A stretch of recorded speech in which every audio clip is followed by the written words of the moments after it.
Seguimos en UPAO Noticias, edición mediodía. En las últimas semanas ha generado cierta polémica, discusión en algún sector de la educación nacional esta propuesta, esta iniciativa del Ministerio de Educación de establecer diferencias. Habíamos estado acostumbrados a ser evaluados en números, de manera cuantitativa. Ahora se pretende hacer una evaluación cualitativa a nivel de colegios de secundaria. Vamos a conversar para que nos explique de manera mucho más didáctica, desde el punto de vista pedagógico, a un destacado docente, pedagogo, aquí de la Universidad Privada Antonio Dorrego, académico, el doctor Óster Paredes Fernández, quien nos va a conversar sobre las diferencias entre la evaluación cualitativa y cuantitativa en los colegios. Doctor Óster Paredes, buenas tardes, bienvenido a UPAO Noticias.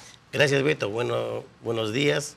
Estoy aquí a tu disposición para las preguntas que quieras. Bueno, indudablemente que para muchos padres de familia tal vez, o el mismo docente que ha recibido esta noticia de hacer ese cambio de la evaluación a la que estábamos acostumbrados de manera de una escala de 0 a 20, ¿verdad, doctor?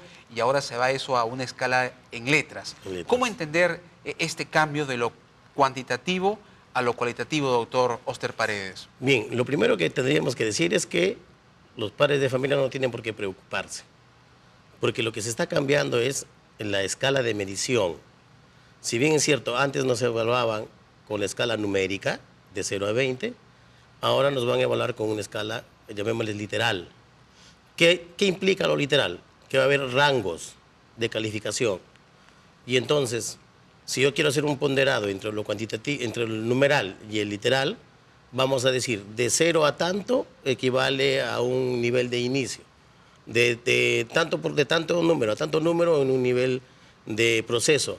De tanto hacia arriba, un nivel de logro, y de lo más alto, un nivel eficiente.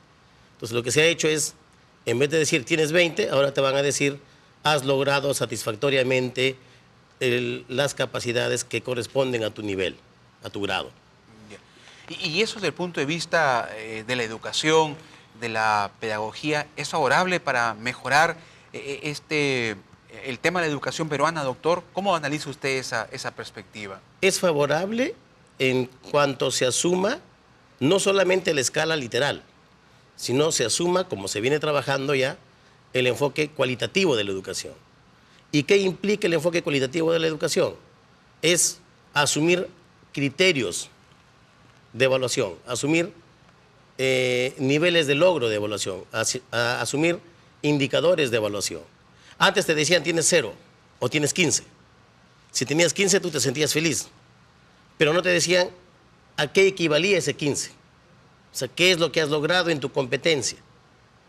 Ahora en la escala literal, si es que te dicen tienes AD, te tienen que decir qué niveles de logro has alcanzado, qué indicadores de evaluación han utilizado y qué criterios de evaluación han utilizado para que te califiquen esa cantidad.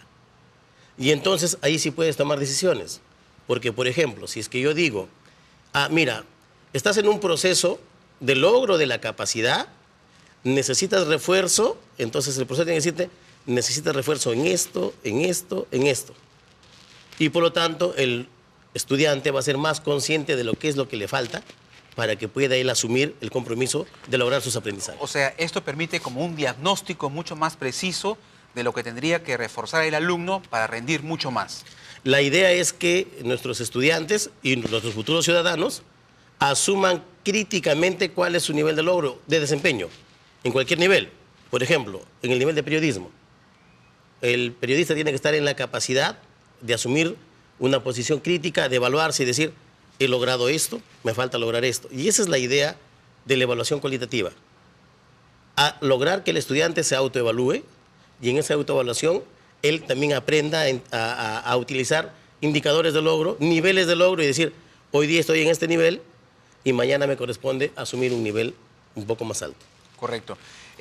También esto ha tenido esa decisión, doctor Óster Paredes, cuestionamientos en el que el tiempo es muy corto para que los profesores puedan adaptarse a este nuevo sistema de calificación.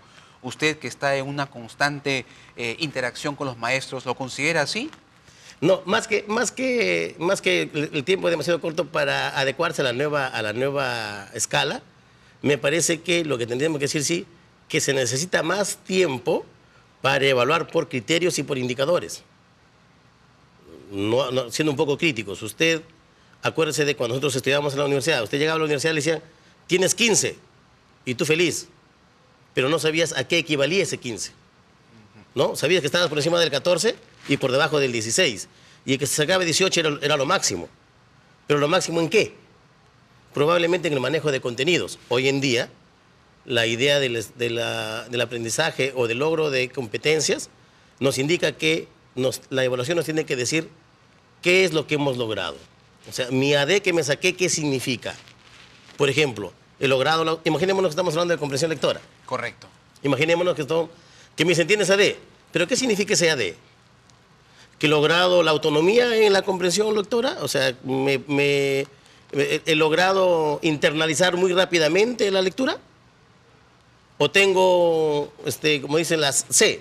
¿Qué significa? ¿Que apenas leo? ¿Apenas decodifico la palabra? Que no puedo interpretar lo que estoy leyendo. Exacto. Entonces, los profesores hoy en día sí tenemos que estar en la capacidad de decir, señor padre de familia, mire, su hijo ha desarrollado la capacidad de comprensión lectora, sin embargo, apenas está en el nivel de interpretación, todavía no ha logrado la evaluación, por ejemplo. Correcto. ¿No? Entonces, eso requiere, doctor, que el maestro sea capacitado. Eso requiere que el maestro no solo sea capacitado, eso requiere que el maestro internalice, de todas maneras, lo que es la evaluación, el desarrollo del aprendizaje por competencias. Eso es importante para que Es pueda importantísimo. tener resultado este cambio de lo que es la evaluación cualitativa a la cuantitativa a la cualitativa. Porque de lo contrario, solamente nos enfrentaríamos a un cambio de escala. Y los profesores que me están viendo me están entendiendo que cuando hablamos de escala es como cuando decimos, voy a hacer una medición. ¿Qué escala utilizo? Utilizo la escala métrica, ¿no es cierto? Que es utilizar el metro para medir. O voy a utilizar la escala internacional, que voy a utilizar la pulgada o el pie para medir. Entonces hay dos escalas ahí, la escala métrica y la escala internacional. Igual acá, ¿qué escala voy a utilizar? ¿La escala numérica o la escala literal? No solo es eso, sino ahora, cuando hablamos de evaluación cualitativa, vuelvo a insistir, es que el docente tiene que saber qué criterios, qué indicadores ha logrado su estudiante y qué cosas le falta por lograr.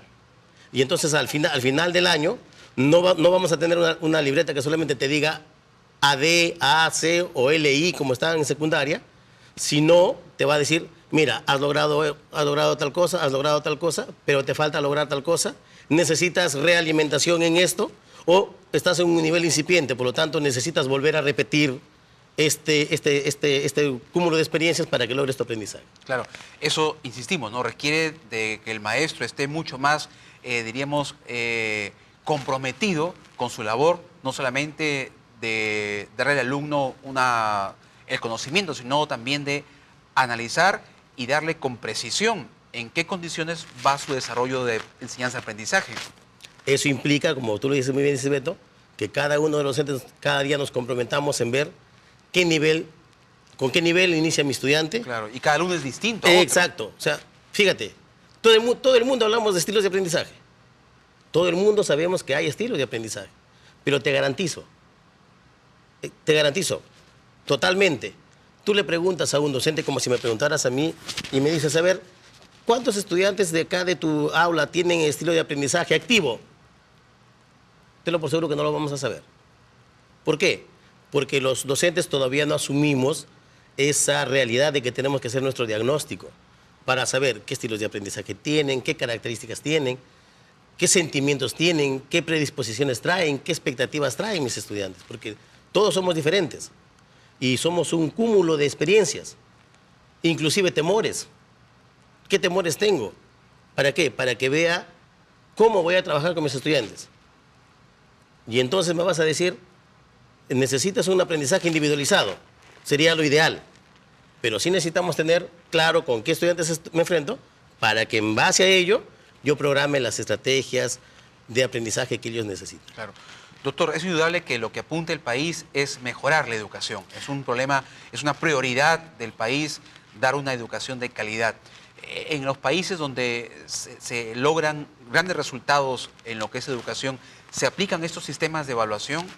Sí, yo tuve la suerte de estar en Alemania y, por ejemplo, en Alemania usted llega llamémosles a educación primaria, y en educación primaria a usted le entregan una carpeta completa del historial de su estudiante, de su hijo o del estudiante, y le dicen, mire, en historia ha logrado tal cosa, en matemática ha logrado tal cosa, le falta lograr esto, le falta asumir responsabilidades, qué sé yo. Es como una radiografía que le hacen al estudiante, por llamarlo así. Así es un sinnúmero minucioso de indicadores que te dicen, le falta, y es más, te dicen, ¿qué compromiso va a asumir usted como padre de familia para que su hijo lo logre? ¿Y qué compromisos asumo yo como profesor para que el estudiante logre? ¿Y qué compromisos asume el estudiante para que lo logre? Claro, es como una alianza tripartita. Exacto, pero con criterio, con juicio crítico. Entonces el estudiante va a ser consciente de qué es lo que le falta. Lo que no nos sucede hoy día. Yo siempre sé decir cuando estoy en aulas, sé decir, mi estudiante se sacó 18, el padre de la familia le dice, felicitaciones, hijo, vamos, te invito tu pollo a la brasa. ¿No es cierto? Pero si tu niño sale con 10 o 5, lo reprendes. Lo recriminas. Y es lo peor. Y luego te vas a recriminarle al profesor. ¿Por qué no aprendió? Y entonces nos quedamos con una función solamente de calificación del estudiante. Entonces, la evaluación te sirve o para felicitarlo o para castigarlo. Y eso no debe ser. La evaluación debe ser un proceso, como lo dice su concepto, de diagnóstico, de análisis, de interpretación de resultados, de toma de decisiones, para que el estudiante aprenda. Y en ese aprendizaje el estudiante se vuelva consciente de lo que tiene que aprender. Y me parece que eso para mí es fenomenal. Si lográramos que nuestros niños sean conscientes de qué les falta por aprender y qué necesitan aprender, mañana vas a tener a un ciudadano que va a ser mucho más consciente de qué es lo que le falta dar para su ciudad. Y con un sentido mucho más crítico también. Con un sentido mucho más crítico. Esa es la idea. Entonces, estamos por ese camino que es el correcto en lo que respecta a la mejora de la educación, doctor. Yo sí creo que estamos en el camino correcto. Nos va a costar porque adaptarnos a los cambios. Nos está costando porque, aunque tú no lo creas, ya el enfoque cualitativo lo tenemos varios años. Sin embargo, por nuestra tradición cuantitativa, todavía no nos adecuamos. Pero yo supongo que en la medida en que vayamos poniéndole más empeño, más fuerza a este trabajo, entonces vamos a lograr lo que nuestro país quiere, una educación de calidad. Muy bien, muchas gracias, doctor Óscar Paredes. Estuvimos conversando sobre estas diferencias entre evaluación cualitativa y cuantitativa que se va a aplicar en los colegios. Hacemos una pausa, regresamos en UPAO Noticias, edición Mediodía.